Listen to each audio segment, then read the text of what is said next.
O benefício da felicidade no trabalho. O mundo real, imunidade contra o estresse, espalhando a notícia, desenvolva o desempenho, não a ilusão. Sobrevoando as savanas do Zimbábue no outono de 2008, de repente fiquei nervoso. Como eu poderia falar sobre felicidade a pessoas em um país devastado pela mais completa implosão do seu sistema financeiro, além de ser governado por um ditador, Robert Mugabe?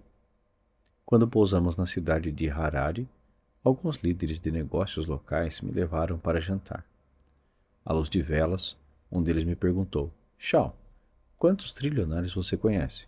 Respondi, gracejando: muito poucos. Ele disse em seguida: quem for trilionário, levante a mão. Todas as pessoas sentadas no chão à nossa mesa levantaram a mão. Vendo meu espanto, outra pessoa explicou: não há por que se impressionar.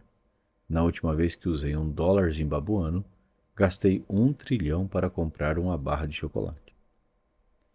O Zimbábue tinha acabado de ser devastado pelo total colapso de sua moeda.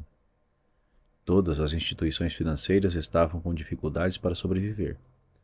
O país tinha chegado a adotar um sistema de escambo por um tempo. Em vista de tudo isso, preocupei-me com a possibilidade de minha pesquisa cair em ouvidos ensurdecidos por causa das concussões provocadas pelas repetidas crises.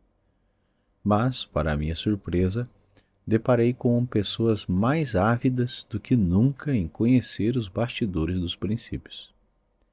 Elas queriam se recuperar das adversidades e sair da situação mais fortes do que nunca, e sabiam que precisavam de um conjunto totalmente novo de ferramentas para isso. O mundo real.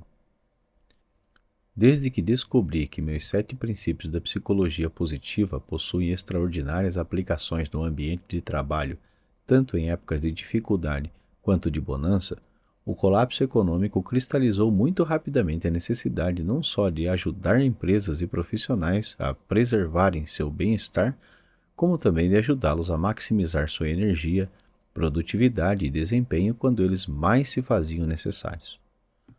O mundo dos negócios também reconheceu isso, já que muitas empresas antes invencíveis de repente passaram a estender a mão em busca de ajuda. No intervalo de apenas um ano, dei palestras em empresas em 40 países de 5 continentes e constatei que os mesmos princípios preditores de sucesso em Harvard funcionavam por toda parte. Para um rapaz de Waco, que não tinha viajado muito, foi um privilégio conhecer tanta gente ao redor do mundo, cada qual com uma história diferente de felicidade, adversidade e resiliência. Aquele também foi um período de grande aprendizado. Aprendi mais sobre a felicidade durante minhas viagens na África e no Oriente Médio em meio a uma crise do que em 12 anos de estudo em um ambiente protegido.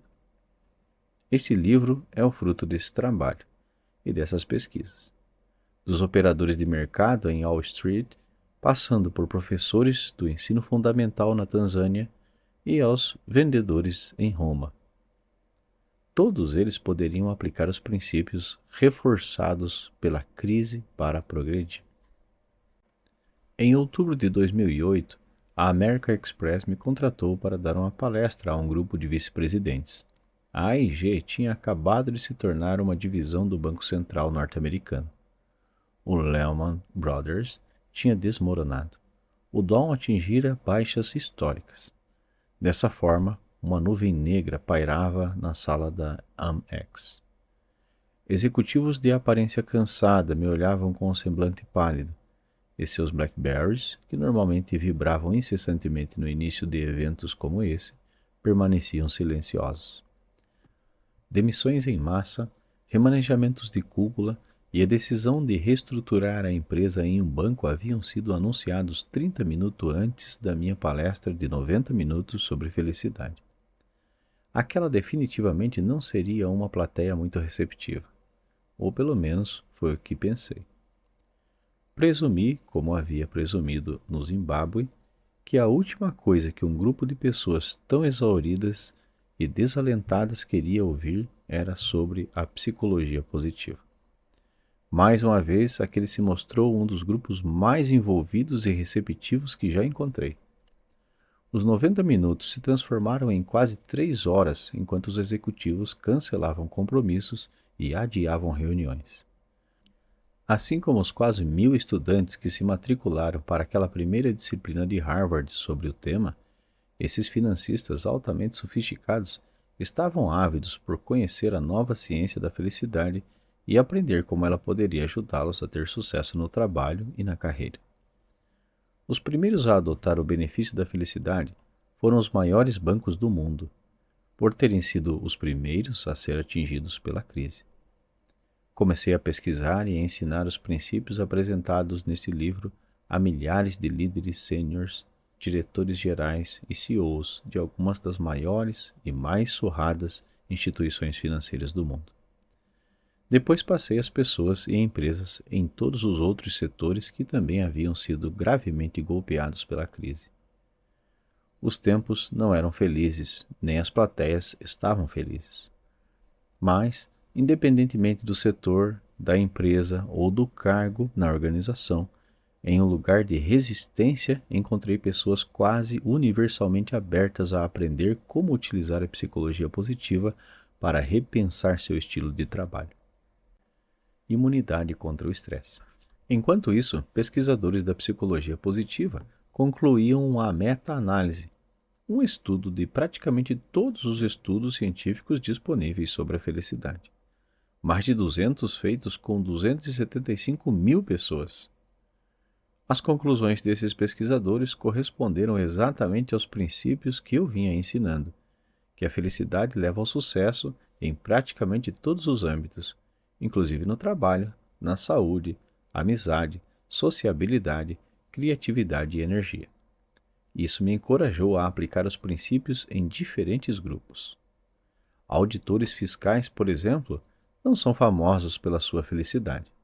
Mas, se vamos testar a eficácia do benefício da felicidade no mundo do trabalho, eu queria saber se ensinar os 7 princípios poderia elevar o nível de felicidade, bem-estar e resiliência de uma empresa de contabilidade imediatamente antes deles entrarem na temporada tributária mais estressante das últimas décadas. Dessa forma, em dezembro de 2008, conduzi um treinamento de psicologia positiva de 3 horas para 250 gestores da KPMG. Depois disso, voltei à empresa para ver se o treinamento havia ajudado a imunizar esses gestores contra os efeitos negativos do estresse. Os testes demonstraram que foi exatamente o que aconteceu, e muito rapidamente. O grupo de auditores que participou do treinamento apresentou pontuações de satisfação com a vida significativamente mais altas e pontuações de estresse mais baixos que um grupo de controle que não recebeu treinamento. E o mesmo aconteceu na UBS, Credit Suisse, Morgan Stanley e incontáveis outros gigantes feridos. Diante da maior retração econômica da história moderna, as empresas instituíram rigorosas restrições a seus colaboradores, similares a épocas de guerra, apertando ao máximo os cintos na tentativa de sobreviver. E mesmo assim, elas encontraram folgas no orçamento para meus treinamentos baseados nessa pesquisa. Os líderes dessas empresas reconheciam que seria necessário mais do que habilidades técnicas para ajudar a empresa a sobreviver às difíceis circunstâncias. Logo, faculdades de direito e empresas de advocacia também começaram a me procurar. E com razão. Pesquisadores descobriram que os advogados apresentam um índice de depressão que ultrapassa mais de 3 vezes a média e que estudantes de direito padecem de níveis perigosamente elevados de angústia mental. Vários alunos da Faculdade de Direito de Harvard me disseram que costumavam estudar na biblioteca da pedagogia menor, porque o simples fato de estar no mesmo ambiente que outros estudantes de direito, ainda que ninguém dissesse uma palavra, espalhava um estresse negativo parecido com a fumaça de cigarro que se aspira passivamente.